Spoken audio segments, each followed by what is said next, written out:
Students, आप सब कैसे हैं? आशा करते हैं आप सब स्वस्थ हैं, मस्त हैं। तो आज हम इस लेक्चर में देखेंगे यूनियन लेजिस्लेचर। यूनियन लेजिस्लेचर क्या है? जनरली यूनियन मतलब सेंटर, लेजिस्लेचर यानी लॉ मेकिंग बॉडी।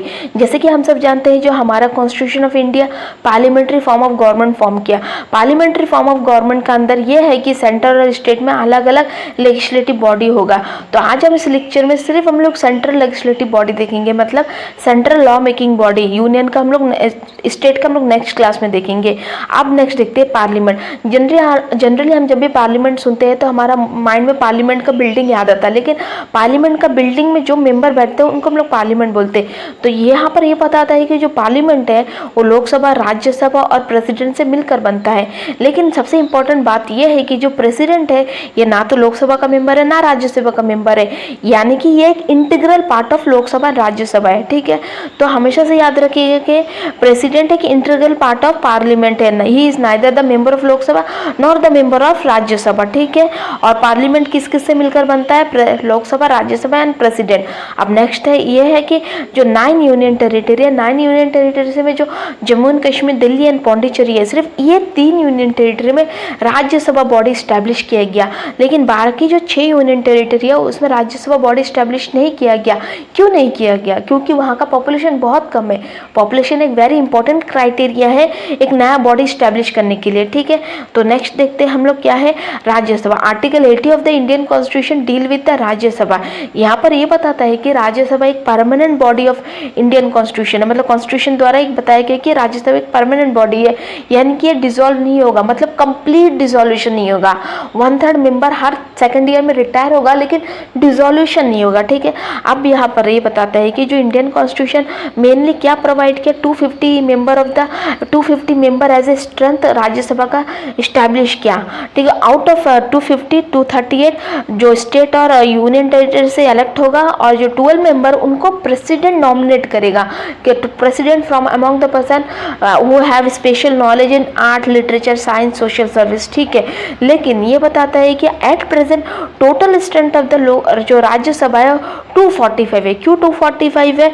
ये तो कोई एडमिनिस्ट्रेटिव रीजन है, लेकिन 245 है और 5 यानी कि 5 कम है। ठीक है, अब ये है कि आउट ऑफ 245 मेंबर जो 233 मेंबर है उनको स्टेट और यूनियन टेरिटरी से इलेक्ट किया जाएगा, लेकिन जो और जो 12 मेंबर है उनको जो as it is 12 member already बताया गया है कि जिनको प्रेसिडेंट नॉमिनेट करेंगे from among the person who have special knowledge in art, literature, science, social service. ठीक है, तो कितना एट प्रेजेंट टोटल स्ट्रेंथ कितना है? 245 आउट ऑफ उसमें 233 को स्टेट और यूनियन टेरिटरी से इलेक्ट किया जाता है और 12 मेंबर एज इट इज उनको नॉमिनेट किया जाता है प्रेसिडेंट द्वारा। ठीक है, अब यहाँ पर हम लोग स्टार्टिंग में देख लिए थे कि राज्यसभा क्या है, एक परमानेंट बॉडी है, यानी कि टोटल डिसॉल्यूशन नहीं होता इनका।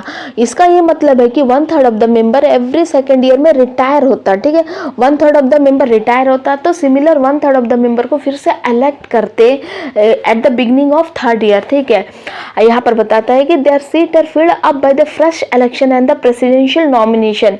12 मेंबर है उसमें से कुछ रिटायर होते रहेंगे, तो फ्रेश नॉमिनेशन 12 मेंबर में होगा eight the beginning of 3rd year. Next देखते हैं, अभी यूनियन लेजिस्लेचर में ये बताता है कि जो राज्यसभा है, राज्यसभा के लिए 12 जो मेंबर है उनको नॉमिनेट किया जाता है प्रेसिडेंट द्वारा from among the person who have special knowledge in art, literature, science, social service. लेकिन कोई भी रिजर्वेशन SC और ST के लिए नहीं है। ठीक है, इनको नहीं दिया है राज्यसभा में एक नॉमिनेशन, एक रिजर्व सीट नहीं दिया है। ठीक है, अब यहाँ पर बताता है कि जो हमारा जो ओरिजिनल कॉन्स्टिट्यूशन है, ये जो राज्यसभा का टेन्योर को फिक्स नहीं किया, ये पार्लियामेंट के ऊपर छोड़ दिया कि तुम अपना हिसाब से जो राज्यसभा का टेन्योर को फिक्स कर देना। तो पार्लियामेंट में via representation of people act 1915 का थ्रू जो राज्यसभा का 6 year as a term fix किया। 6 ईयर का हिसाब से क्या होगा, एवरी 2 ईयर में सेकेंड ईयर में 1/3 ऑफ द मेंबर रिटायर होगा, every beginning of the every 3rd year क्या होगा, 1/3 ऑफ द मेंबर को फिर से इलेक्ट किया जाएगा, नॉमिनेट किया जाएगा। तो इस हिसाब से 6 ईयर का टर्म बनाया गया। ठीक है, राज्यसभा का। नेक्स्ट देखते हैं हम लोग लोकसभा। लोकसभा क्या है, lower house of the parliament, lower house. Rajya Sabha क्या है, upper house of the parliament. अब लोकसभा का देखते हैं। लोकसभा यहाँ पर बताता है कि जो हमारा ओरिजिनल कॉन्स्टिट्यूशन है वो total strength of the Lok Sabha 552 रखा था, ठीक है। उसमें से 2 मेंबर को नॉमिनेट करेगा, कौन करेगा? प्रेसिडेंट ही नॉमिनेट करता फ्रॉम एंग्लो इंडियन कम्युनिटी, ठीक है। अब वहाँ पर क्या है, 552 में से 2 नॉमिनेट हो गया तो 550 बचता है। 550 में से 530 को स्टेट से इलेक्ट किया जाएगा और 20 को यूनियन टेरिटरी से इलेक्ट किया जाएगा। ये था कि normal distribution of the member of Lok Sabha via constitution. लेकिन एट प्रेजेंट क्या टोटल स्ट्रेंथ क्या हो गया, घट के 545 हो गया। The present strength of the Lok Sabha is 545 में आउट ऑफ विच 530 स्टिल क्या है, स्टेट से इलेक्ट किया जाता। पहले भी 530 बताया गया है कॉन्स्टिट्यूशन से कि 530 को स्टेट से इलेक्ट करना, लेकिन जो 20 मेंबर जो यूनियन टेरिटरी से इलेक्ट करना वो 20 से घटाकर 13 कर दिया गया, ठीक है। और 2 मेंबर स्टिल क्या है, प्रेसिडेंट नॉमिनेट करेगा एंग्लो इंडियन कम्युनिटी से। लेकिन एट रिसेंटली प्रेसिडेंट ये भी डिसकंटिन्यू कर दिया 2 मेंबर एंग्लो इंडियन कम्युनिटी से रिप्रेजेंट करने का, ठीक है। अब नेक्स्ट देखते हैं कि यहाँ पर बताता है कि लोकसभा का जो नॉर्मल टेन्यूर है 5 ईयर है। वो जब भी उसका इलेक्शन होगा, वो इलेक्शन का बाद जब भी ऑफिस में एंट्री करेगा वहां से लेकर 5 ईयर का टेन्यूर होगा। After 5 year they are automatically subject to dissolution, मतलब डिसॉल्व खत्म हो जाएगा। उसके बाद फिर से नया लोकसभा इलेक्शन होएगा, ठीक है। अब यहाँ पर बताता है कि प्रेसिडेंट का पास ये पावर है कि वो लोकसभा को कभी भी डिसॉल्व कर सकता है, even before the completion of 5 year, मतलब 5 साल कंप्लीट होने से पहले वो लोकसभा को डिसॉल्व कर सकता। अभी इसके बाद क्या होता है कि अगर लोकसभा का मेंबर या तो ग्रुप ऑफ मेंबर ये कोर्ट में जाके चैलेंज नहीं कर सकता कि ये हमें हमारा टेन्योर से पहले डिसॉल्व कर दिया, यानी कि वो चैलेंज नहीं कर सकते, ठीक है। They can not be challenge in the court of law. Next देखते हैं हम लोग लोकसभा। हाँ, अभी यहाँ पर बहुत इंपॉर्टेंट चीज़ बताया गया है। ये बताया कि ये ड्यूरिंग नेशनल इमरजेंसी, जब भी नेशनल इमरजेंसी होगा क्या, वो टाइम में क्या होगा, लोकसभा का जो नॉर्मल टेन्योर है 5 ईयर से एक्सटेंड करके कितना भी लंबा समय तक एक्सटेंड कर सकते, but 1 year at a time, 1 साल के लिए एक्सटेंड करेंगे। फिर भी नेशनल इमरजेंसी चलता है तो और 1 साल के लिए करेंगे, फिर भी नेशनल इमरजेंसी कंटिन्यू, फिर और 1 साल के लिए करेंगे, ऐसा। But 1 year at a time होगा। अब उसका आगे ये बताता है कि मान लीजिए नेशनल इमरजेंसी था, अब वो खत्म हो गया, खत्म कर दिया, नेशनल इमरजेंसी सीज हो गया, तो उसके बाद सिर्फ 6 मंथ के लिए 6 मंथ तक ही चलेगा लोकसभा, उसका अंदर वो डिसॉल्व हो जाएगा, ठीक है। But this extension can not go beyond a period of 6 month after the emergency cease to be operate, यानी कि मतलब इमरजेंसी ऑपरेट होना बंद हो जाएगा, इमरजेंसी खत्म हो जाएगा, तो विदिन 6 मंथ के अंदर ये लोकसभा को भी डिसॉल्व करना होगा, डिसॉल्व हो जाएगा, ठीक है।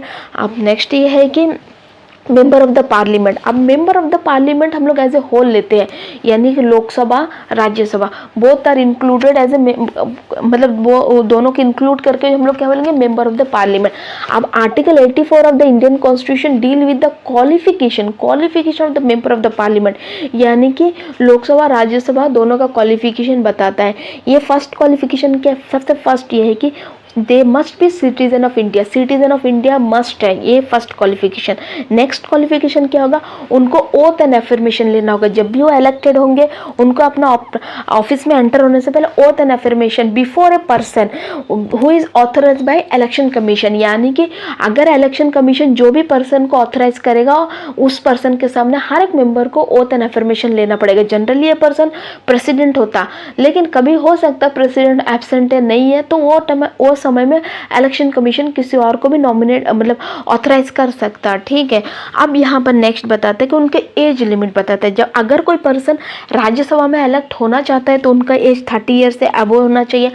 अगर कोई पर्सन लोकसभा में एंटर होना चाहता है तो उनका एज 25 ईयर से ज़्यादा होना चाहिए, ठीक है।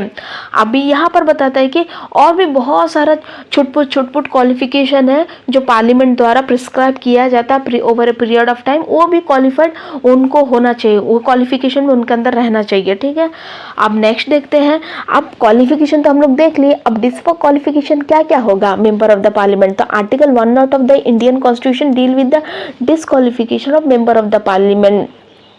अब यहाँ पर बताता है कॉन्स्टिट्यूशन का अनुसार ये फलाना पर्सन डिस्क्वालीफाइड है। कौन कौन सा पर्सन है डिस्क्वालीफाइड, चलो नेक्स्ट में देखते हैं ये क्या क्या है। अगर कोई मेंबर ऑफ द पार्लियामेंट यानी लोकसभा या राज्यसभा का कोई भी पर्सन अगर कोई भी प्रॉफिटेबल ऑफिस को होल्ड करता तो डिस्क्वालीफाई हो जाएगा आफ्टर इंक्वायरी। नेक्स्ट क्या है, अनसाउंड माइंड। अनसाउंड माइंड यानी कि जो दिमागी तौर से अगर कोई ठीक नहीं है, संतुलन नहीं है, तो वो भी डिस्क्वालीफाइड है। इंसॉल्वेंट, इंसॉल्वेंट यानी कि अगर कोई इंसान गरीबी एकदम तंगी हालत में तो भी वो डिक्लेयर हो जाएगा डिस्क्वालीफाइड बाय द कोर्ट। क्यों तंगी इंसान को डिस्क्वालीफाई करता है? क्योंकि जो इंसान अपना जिंदगी में तंगी रहेगा, पैसों का कमी होगा, वो करप्ट होने का उनका चांसेस ज़्यादा होता है। इसीलिए if he is insolvent and stands declare by the court. अब नेक्स्ट ये है most important, if he is not a citizen of India. जब फर्स्ट क्वालिफिकेशन का सिटीजन, तो अगर वो सिटीजनशिप ही नहीं रहेगा उसके पास तो वो डिस्क्वालीफाई हो जाएगा। और अदर कोई पर्सन कोई बाहर कंट्री का सिटीजनशिप ले लिया तब भी वो डिस्क्वालीफाई हो जाएगा। ठीक है, अब यहाँ पे बताता है कि उसके बाद जो भी कोई भी पार्लियामेंट छुटपुट लॉ बनाता है उसका अंदर भी डिस्क्वालीफाइड हो गया तो person disqualified to be being as member of parliament, that is Lok Sabha and Rajya Sabha. ठीक है, नेक्स्ट देखते हैं। और यहाँ पर बताया गया है कि पार्लियामेंट का जो मेंबर है, लोकसभा राज्यसभा, अपना सीट को कैसा वैकेट करते हैं। अंडर आर्टिकल 101 में बताया गया है कि मेंबर ऑफ द पार्लियामेंट अपना सीट को कैसा वैकेट करते हैं, कैसा कौन सा सिचुएशन में उनका सीट वैकेट हो जाता है। यानी कि डबल मेंबरशिप का मतलब ये है कि एक पर्सन, मान लीजिए कोई भी एक पर्सन, वो ना ही दोनों लोकसभा राज्यसभा का मेंबर नहीं हो सकता। अगर एक पर्सन ऐसा हो गया ना तो उनका सीट बोथ द हाउस में वैकेट माना जाएगा, खाली माना जाएगा। ठीक है, अगर वो डिस्क्वालीफाई हो गया, ऊपर में हम लोग देखे ना कितना सारे डिस्क्वालिफिकेशन, कुछ में डिस्क्वालिफिकेशन हो गया तो उसका सीट वैकेट हो जाएगा। अगर उसने रेजिग्नेशन दिया तभी सीट वैकेट हो जाएगा।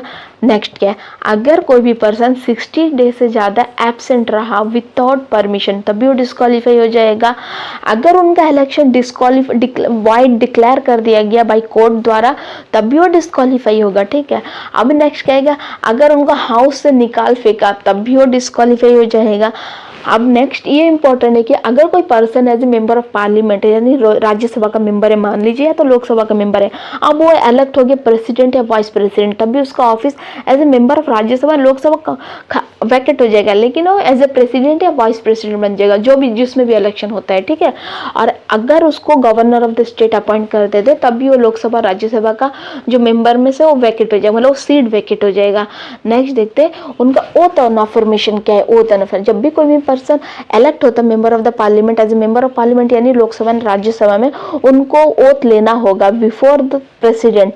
प्रेसिडेंट को कौन ऑथराइज देता है? ये इलेक्शन कमीशन। ठीक है, तो प्रेसिडेंट के सामने उनको अपना ओथ एंड अफर्मेशन लेना है, ये मस्ट है। ठीक है, और इनका जो मेंबर ऑफ द पार्लियामेंट है उनका सैलरी एंड अलाउंस कौन डिटरमाइन करता है? पार्लियामेंट किस किस से मिलकर बनता?